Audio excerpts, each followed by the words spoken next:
Israel Palestine संघर्ष एक दीर्घकालिक और गहराई से जुड़ा हुआ संघर्ष है जो दो जनजातियों इजरायली और पैलेस्टीनियन के बीच के क्षेत्र, पहचान और स्वराज्य के मुद्दों पर है।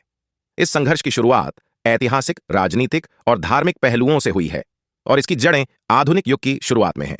यहां इजराइल पालेस्टाइन संघर्ष के कुछ महत्वपूर्ण पहलुओं की गहराई से जानकारी है। 1. ऐतिहासिक पृष्ठभूमि। संघर्ष की शुरुआत ने 19वीं सदी के अंत में हुई, जब यहूदी लोगों के लिए एक होमलैंड स्थापित करने की इच्छा थी। 1948 में यह सपना हकीकत बन गया, लेकिन यह स्थान पालेस्टीनियों का भी घर था, जिससे भूमि, पहचान और शासन के प्रति टेंशन बढ़ी। 2. बाल्फोर घोषणा। 1917 पहले विश्व युद्ध के दौरान ब्रिटिश सरकार ने बाल्फोर घोषणा जारी की, जिसमें यह जाहिर किया गया था कि वह एक यहूदी लोगों के लिए एक राष्ट्रीय घर स्थापित करने का समर्थन करती है। इस घोषणा ने अरब यहूदी टेंशन को और बढ़ाया। 3. Mandate call. 1920-1940 विश्व युद्ध के बाद नेशंस लीग ने पैलेस्टाइन को शासित करने के लिए ब्रिटेन को एक मैंडेट दिया। इस काल के दौरान यहूदी और अरब समुदायों के बीच टेंशन बढ़ी, क्योंकि यहूदी प्रवास बढ़ता गया। संयुक्त राष्ट्र ने 1947 में एक विभाजन योजना प्रस्तुत की, लेकिन इसे अरब राज्यों ने अस्वीकार किया। 4.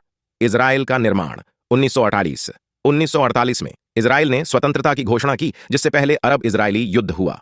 अरब राज्यों ने इजराइल की स्थापना के खिलाफ होने से विभाजन योजना से अधिक भूमि प्राप्त की थी। 5. शरणार्थी और विस्थापन। 1948 का युद्ध एक बड़ी संख्या में पालेस्टीनी अरब शरणार्थी ले आया। कई पालेस्टीनियों को उनके घरों से निकाला गया, जिससे एक स्थायी मानवाधिकार समस्या पैदा हुई, जो कि संघर्ष का महत्वपूर्ण हिस्सा रही है।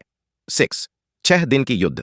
1966 में टेंशन फिर से बढ़ा, जिससे 6 दिन की युद्ध हुआ। इजराइल ने पश्चिमी तट, पूर्वी यरूशलेम, गाजा स्ट्रिप और गोलान हाइट्स पर कब्जा किया। यह एक महत्वपूर्ण परिणाम से साबित हुआ, जिसमें क्षेत्र के लिए स्थायी परिणाम है। 7. ओस्लो समझौते। 1990s ओस्लो समझौते एक सीरीज थे जो इजराइल और पैलेस्टाइन लिबरेशन ऑर्गेनाइजेशन PLO के बीच हुए, जिनका उद्देश्य संघर्ष का समाधान स्थापित करना था। हालांकि प्रक्रिया का सामान्य रूप से संघर्ष का निराकरण करने में समर्थ नहीं रहा। 8. इंतफादा और यात्रा जारी टेंशन। पहली इंतफादा 1993 और दूसरी इंतफादा 2000-2005 एक सीरीज थी जिन्होंने पैलेस्टाइनियन उपयुक्ति के खिलाफ उठाया। ये घटनाएं प्रदर्शन, हिंसा और शांति बातचीत में एक विघटन का कारण बन गईं। 9. सेटलमेंट्स और कब्जा। पश्चिमी तट और पूर्वी यरूशलेम में इजरायली सेटलमेंट्स का निर्माण एक महत्वपूर्ण विवाद बिंदु रहा है।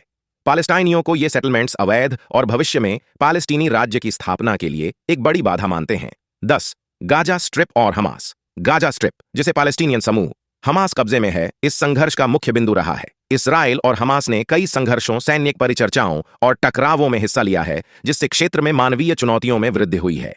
11. वर्तमान स्थिति।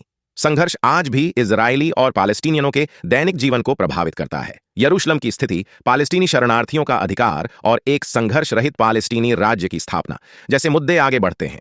इजराइल पैलेस्टाइन संघर्ष एक गहरा और बहुप्रकारी समस्या है, जिसमें ऐतिहासिक घटनाएं, प्रतिस्पर्धात्मक राष्ट्रीय आकांक्षाएं और चलने वाले भूगोलिक गतिविधियों का परिणाम शामिल हैं। स्थायी और न्याय संगत समाधान प्राप्त करना अंतर्राष्ट्रीय समुदाय के लिए एक मुश्किल कार्य रहा है।